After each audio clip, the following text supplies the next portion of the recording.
Ново загадување со хемикалии на Оризарска река остави хектари со земјоделски површини без наводнување. Ова загадување доаѓа повеќе евидентираните загадувања на Брегалница и Осојница, за кои идентификувањето на загадувачот и материјата траеше доволно долго за да направи штета над земјоделските посеви. Овој пат водата посине, па земјоделците загрижени за посевите на плюс 40 степени воопшто не наводнуваат. Овој пат станува збор за загадување од поголеми размери. Реагираат веќе селаните, односно земјоделците, на квалитетот на водата. Многу од нив веќе не сакат ни да ја примаат, ради тоа што и не знаеме што содржи. На повеќе наврати пријавувавме по инспекцијските служби, по Кочани.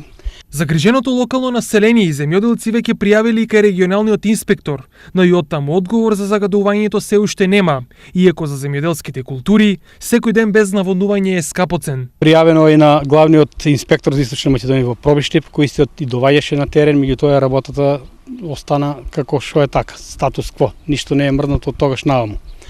Најновата информација е дека е земано анализа од водата, и моментално резултатите се наоѓаат во ХЕС во Кочани и за истите требало да се добие некое стручно мислење. Жителите на Грдовци добро ги паметат и загадувањата на другите реки од Кочанско поле, но ова велате секојдневно и веќе станува алармантно. Претходно имаше исто така големо загадување на река Брегалница, тоа од фармата во Пеклани беше. Меѓутоа тоа беше само еднаш и после тоа не е регистрирано веќе.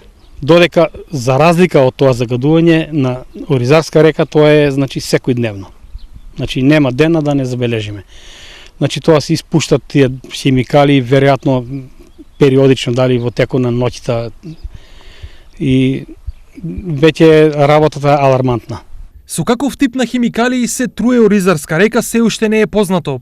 Познавачите велат дека сината боја може да асоцира на повеќе работи: алкален загадувач, вештачки бои или абразивни средства за домаќинство, кои може да бидат погумни за живиот свет во реката. Одговорот за типот на загадувањето и кој е несовесниот загадувач по се изгледа ќе се чека уште долго, со оглед на тоа дека надлежните најавиле дека поради годишни одмори одговорот може да почека.